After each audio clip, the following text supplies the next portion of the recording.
a lot of these players you've needed to step up, your Coyles, your Carlos, your Fredericks, are playing their best. And if you lose a guy like Carlo for any stretch of time, I mean, that throws your defense way out of whack.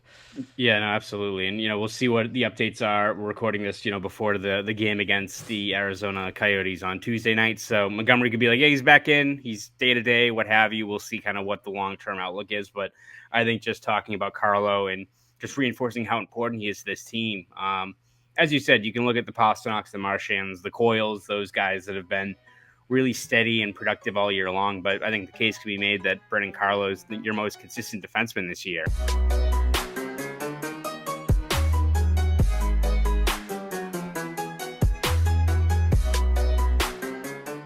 And welcome into Poke the Bear, episode 193. That's Connor Ryan. I'm Evan Marinofsky. Connor, what is up?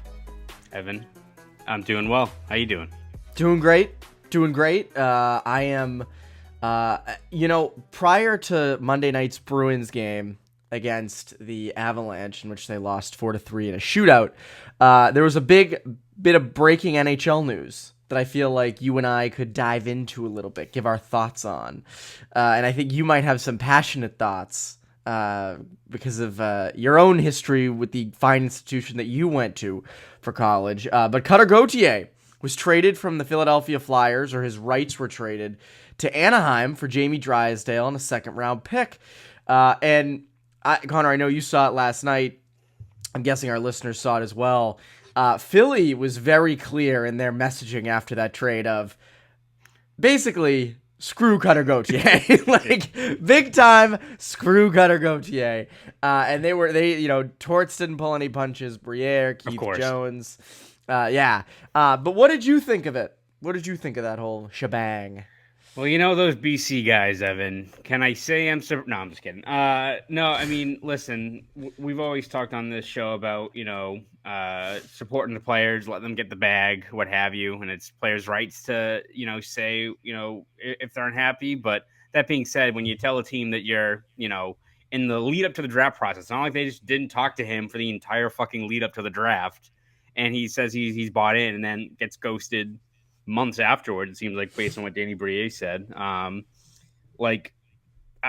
don't know what you do if you're the team there, except you have to kind of cut your losses and get again, Jamie Drysdale's young, but he's played a lot. He's been dealing with injuries. Like, it's, it just, I think, stinks because, one, I'm not a huge fan of the city of Philadelphia. Sorry to any people who live in Philadelphia, but the NHL is also, I think, a lot better when the Flyers are good.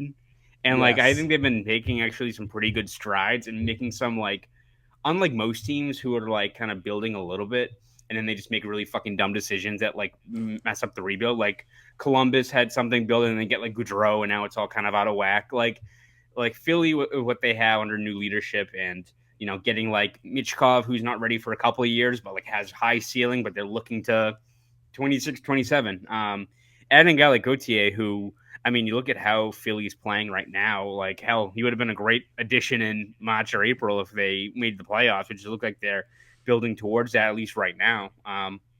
It sucks. It sucks for the Flyers fans. And I think if you're a Bruins fan, just put yourself in those shoes. If you were ever in a spot where everything bottoms out, everything that can go wrong will go wrong in terms of that, kind of retool they tried a few years ago. You're finally kind of reaping the benefits of kind of sucking for a couple of years. You get a top 5 pick who's lighting it up in the NCAA where you're like, oh shit, this, I think we've hit on this guy. And then you swap him. You have to swap him for, a young player, but not, I think, the same return. Drysdale could be maybe a top 4 guy, but he's not a potential top line player like Gauthier is. So it sucks for, Flyers fans, I think, is the biggest thing. I think Flyers organization, should they have done maybe more homework? I don't know. But when I think it seems like they at least are building towards something pretty good there, to have it be kind of derailed like this, it sucks. It sucks. And you know what? It sucks for Cutter Gauthier when he goes back to Philly because I don't know who the president of the Flyers is, but that guy was like, well, you know what Philly people do when they throw batteries at people? I'm like, all right, old man, don't condone throwing batteries at a teenager, 20 years old, however old Cutter Gauthier is. Whatever, he can do what he wants. He's gonna get criticism for it, which for most Flyers fans is warranted, but it's just kind of a shitty situation all around because I guess Gauthier benefits from going to the West Coast, but a lot of people long-term plans, whether it's fans, the organization, what have you, all kind of get thrown out the window because of a deal like this. This front office though didn't draft Gauthier, right? I actually don't believe so, right? Because I'm trying Because to think when Danny Gauthier Briere was and those 22, and Yeah. Briere came in this past spring, I think. Yeah. So that was my whole thing of like, he's not their guy. That's number one. But again, I agree with you. Like, he's shown so much promise at BC. He just led the World Juniors in scoring. Like, Yeah. I And mean, even if it's clear. even if he's not your guy, like he's raised his stock of being like, oh, He's like, good. he is. I think you've hit on again. We'll see what happens to the rest of the class of 2022. But like, you look at some of those other guys who are maybe up in the NHL now or there. Gauthier's probably got the most hype among that group right now in terms of just how he's playing and what his potential is, at least from what we've seen so far. So Yeah, and I'm curious, Drysdale with coming out of Anaheim, they're defensively not as great, right? Like sort of that Shattenkirk Lindholm effect of you leave and then you sort of find your way. So I'm curious about that. But my biggest takeaway from this overall, and maybe it's because you and I are in the media, so that's what I look to first. How did this never get out? How did that rumor never get out? And the Flyers said it multiple times on Monday night, talking about how, thanking other general managers and front offices for not, spreading the word and putting that out there, because that would have lowered the price. I mean, you could have got Gauthier for pennies on the dollar. Right. And I mean, even in this trade, with the Flyers kind of up against the wall, they still got a second round pick and they got a former 6th overall pick from 2020, who at least is a proven NHL defenseman with some upside, right? Like, if that Gauthier news gets out a couple weeks ago or over the summer, that trade is way less. You're not getting anything for him because teams know you're over a barrel. So I'm curious to hear what the Gauthier side is. Like, what was the reasoning for ghosting your NHL team? Like, you would think at least you would communicate, hey, I don't want to play here. Can we work something out? We won't leak anything. But to just, according to the Flyers, ghost them, that blows me away. That blows me away. Especially a team like Philly. Like, again, not a huge fan of Philly, but it's a major market, a very passionate fan. Like, there's a lot worse teams you could be like, fuck this, when you put that cap on when you get drafted. But each their own, I guess, right? No, I agree. I completely agree with you. I think that, and then when you start to get into this, like, picking the team you're going to play for, it gets dicey, right? Remember with, like, Jimmy VC, like, it doesn't always work out. And I think that that's a dangerous game to play. But again, Cutter Gauthier going to go to Anaheim. And my guess is this will be his final year at BC. My guess is that he goes off to Anaheim at the end of the year. Anyways, Bruins, close game, a good game on Monday night. They lose 4-3 in a shootout to Colorado. They play Arizona Tuesday night. We're recording this Tuesday afternoon. I know we can't keep up with the Bruins right now. But at least, against Colorado, at least they get a point out of it. Which, again, I think, again, first game on the road against a really good team. It's hard to be angry at that, right? Yeah, no. I mean, I think Jim Montgomery kind of said it best where they were. I think he said they were satisfied with getting a point out of that game. I think when you play a team like Colorado and how dangerous they are, and you saw it firsthand, Nathan McKinnon, holy shit, that's terrifying. Wow. Oh, my God. He gets a little speed coming out of his own zone, and it's like, get off the tracks. Yeah, it's same with him, same with Makar. You saw like that one power play goal where I think it was Makar, McKinnon, Rantanen. Like, oh, okay. You see them on like the highlights every night, what have you. You watch them in person or watch them on TV for a full game, and you're like, I see where the hype is there. So really good team. Bruins again didn't really play like their best. They took a bunch of penalties, which is a bad idea when you're playing against a team like Colorado. A lot of miscues in the D zone still, but it's kind of what we've seen all year from this team. That even like when they don't have their A game, they're at least generally in some of these games. They're gutting through things. They were 5 or 6 on the PK without Brandon Carlo for most of the game. Come back from a 1-goal deficit twice in the game. You have other guys contributing on the score sheet, like Johnny Beecher, a really strong showing. Swayman was good. Marchand led the way. So, again, would you have liked to have 2 points? Yeah, you'd like to have, maybe come away with a win in the skills competition and the shootout. I know people are mad about that Pastrnak shot, but, what can you do there, I guess, right? I guess you can't do that. What his little, like, fake, shot where he just whips it across. Can't do that every single time. It's not like DeBrusque doing that one shooter move every time that seems to work. But I think all things considered, though, when you look at just the opponent, the fact that it wasn't really a pretty game, but the Bruins stuck with it, didn't let the game kind of get off the rails, which can happen in a hurry when you play against a team like the Avalanche. I think you probably take the 1 point if you're the Bruins, at least for right now. I agree. The Pastrnak shootout thing was interesting because at the time I watched it and I was like, what's he doing? Like on the first glance, I'm like, what is that? It looks like he just came in and like in warm-ups, you just throw a shot on the goalie and just kind of skate away. But, as I watched it again and again, I was like, oh, it is clear that he knows other goalies know that he's coming in with that whip shot that, he's coming in. He's like, I'm just going to try to surprise him. And you could see Georgiev kind of said something to him as he went by him. Probably something along the lines of like, you weren't going to fool me with that. And DeBrusque's interesting too, because DeBrusque has that little shootout move he always does where he flips it. This time, and we've seen the last couple attempts, I think he knows that goalies know about this. So he tries to do something else. And on that play last night, Georgiev stepped up and intercepted it. So, yeah, love the skills competition with that.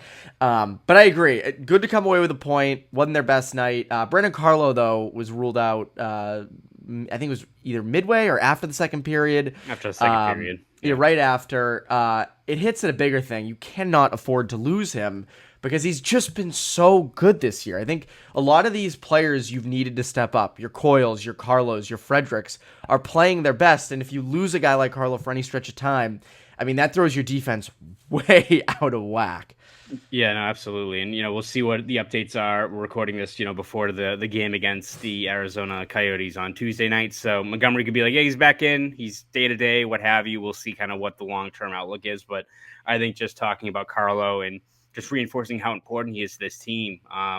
As you said, you can look at the Pasternaks, the Marchands, the Coyles, those guys that have been really steady and productive all year long. But I think the case can be made that Brandon Carlo is your most consistent defenseman this year. I mean, he's played every game up to this point. He's, chipped in offensively. It's not what he's known for, but he's been solid. He's not just been kind of a black hole on offense like maybe people would, label him as. But the bread and butter of his game is still his, work in the D zone, whether it's anchoring, the best PK unit in the league, leading the team in minutes there. I think he's leading the team in block shots, handed really taxing minutes night in and night out.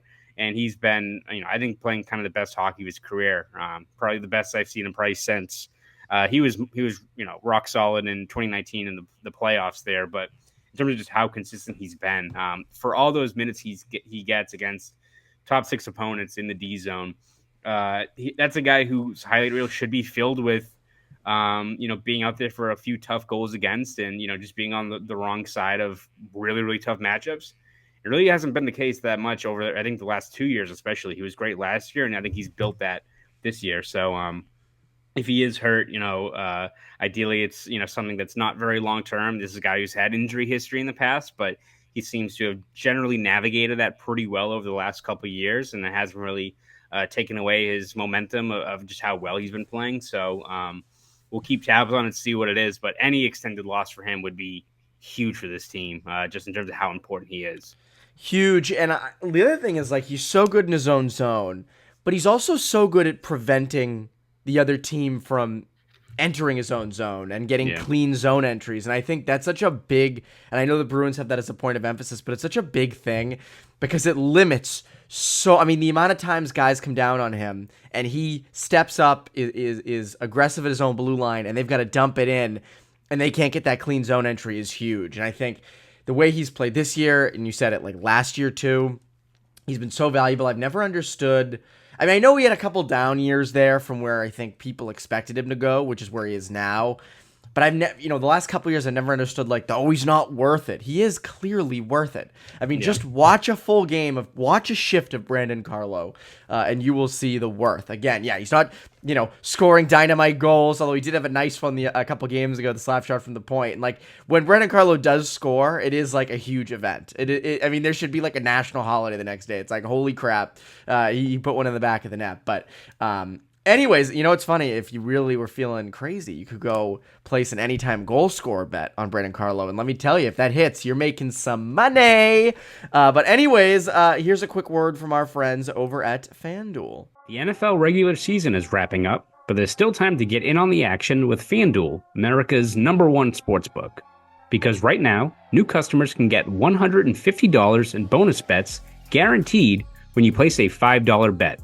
That's $150 in bonus bets, win or lose. Now is the best time to join FanDuel.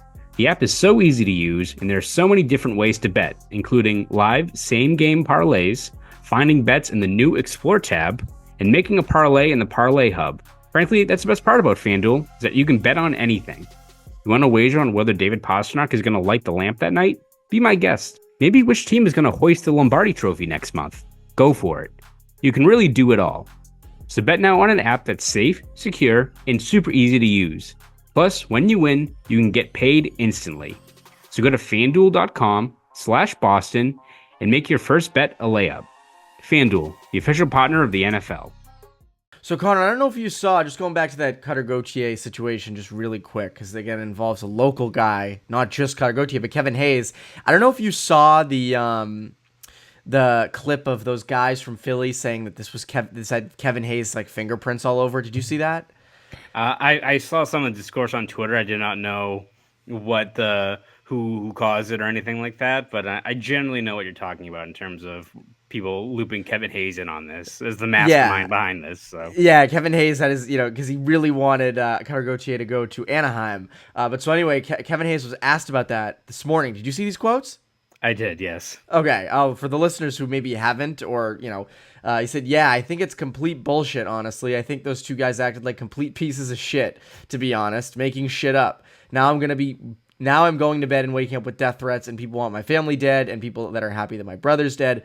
I think it's completely insane that this guy can say something like that. I honestly heard it and started laughing. Who the fuck am I to have influence on if a kid plays for an NHL team or not? I don't have that influence." So I believe Kevin Hayes there. I think Kevin Hayes is. I think he's right to shoot that down. I like the pieces of shit.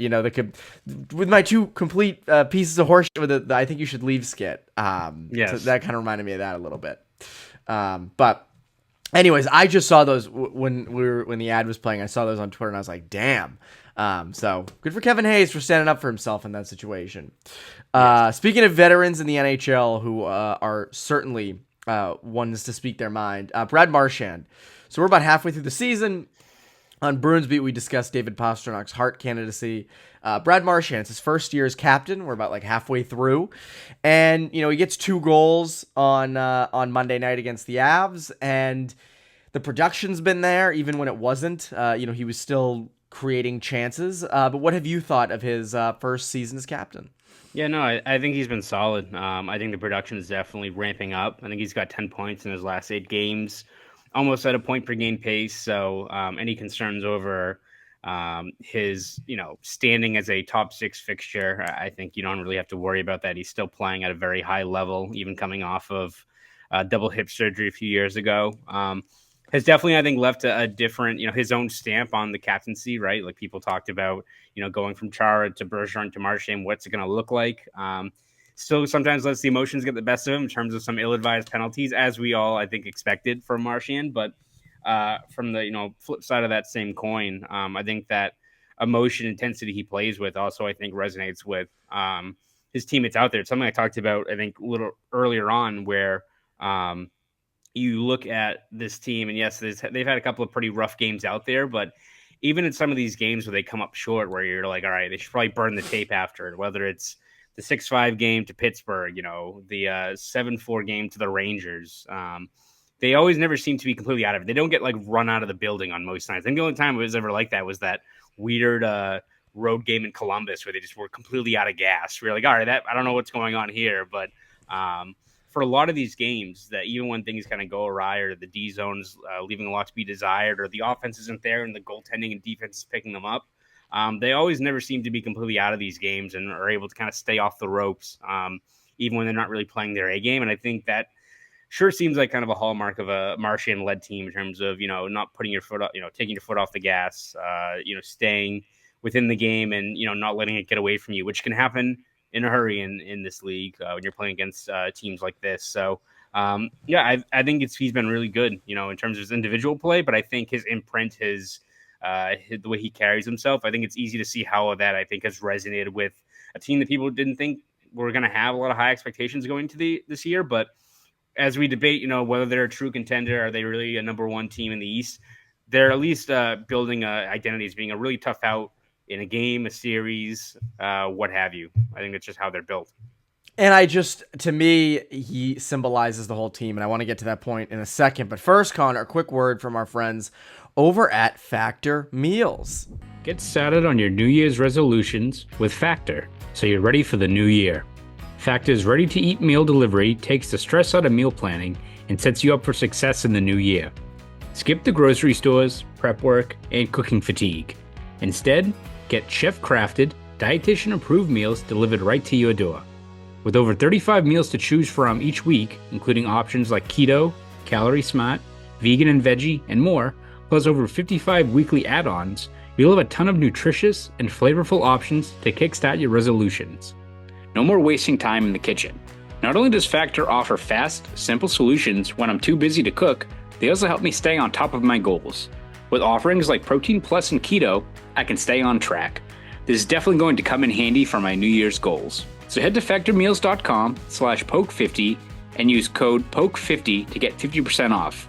That's code POKE50. Factor Meals, your go-to ready-to-eat meal delivery service. And now, let's get back to the show. Now I'm hungry. Now you got me all hungry after listening to that. Are you kidding me? Sorry, man. But anyways, it's funny. The Marchand, you think about this team, right? We've talked about this a lot. But, they're a defense, goaltending first type team. They're going to, edge out teams 3-2, 2-1. That's kind of their identity. That's Marchand's sort of identity as a whole, right? I mean, he produces a ton. But he's not a guy that's going to dangle through a whole team. He's not this, all world. I mean, he's got great skill, but he's not, like a Pasternak or like a Makar or a Panarin or something. He gets his chances because he works his ass off. His compete is what defines him. And that's sort of this team. And they've taken on, as you said, they've taken on that identity of they are going to grit out teams a lot of these nights. Now, they're not as physical as would like them to be or things like that, but they just find ways. You even look at Marchand's second goal on Monday night, right? Just drives the net. Coyle makes an awesome pass to the front. It just bounces off Marchand and in. That's them. And that's good. There's nothing wrong with that. Those teams do have playoff success. So I agree that they've sort of taken on the identity that Marchand kind of has himself.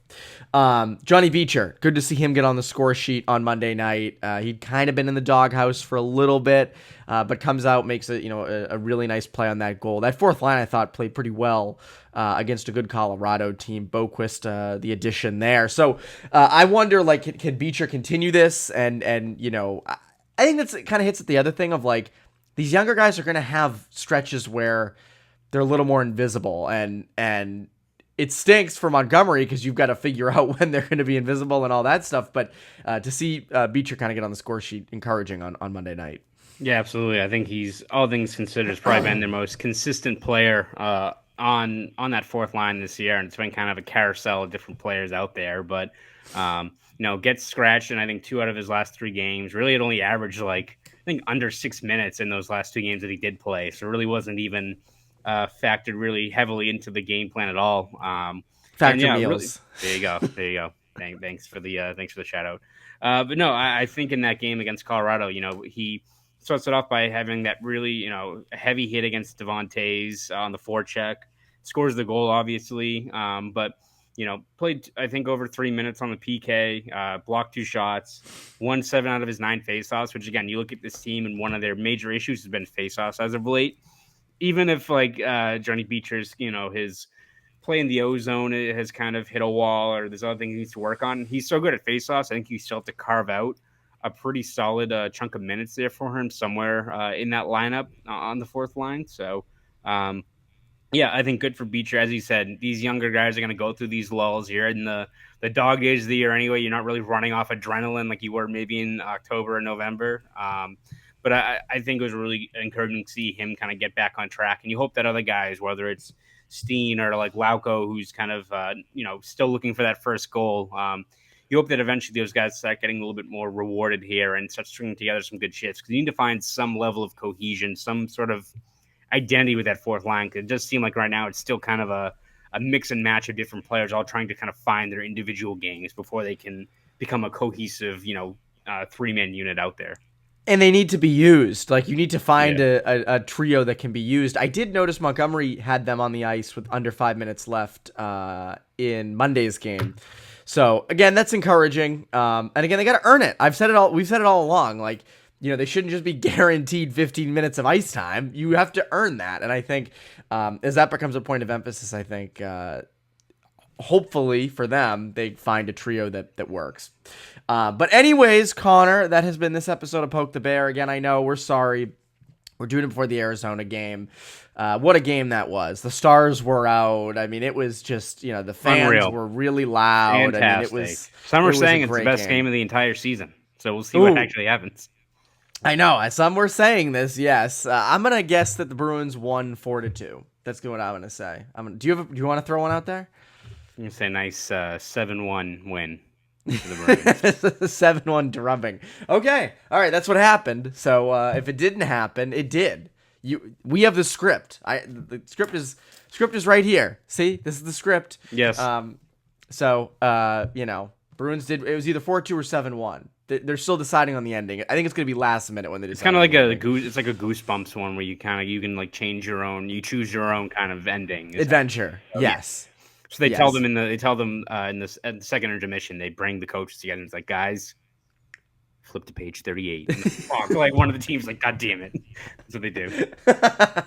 But anyways, that's Connor Ryan. I'm Evan Marinofsky. Connor, what can the people look forward to from you? The Globe and Boston.com. Yeah, you can follow me over there for everything from game recaps, features, columns, breakdowns, all that good stuff over at Boston.com. So you can find all my stuff there.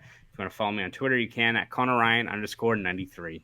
Go do all that. Connor Ryan, Evan Marinofsky, Poke the Bear listeners. Have a great rest of your week.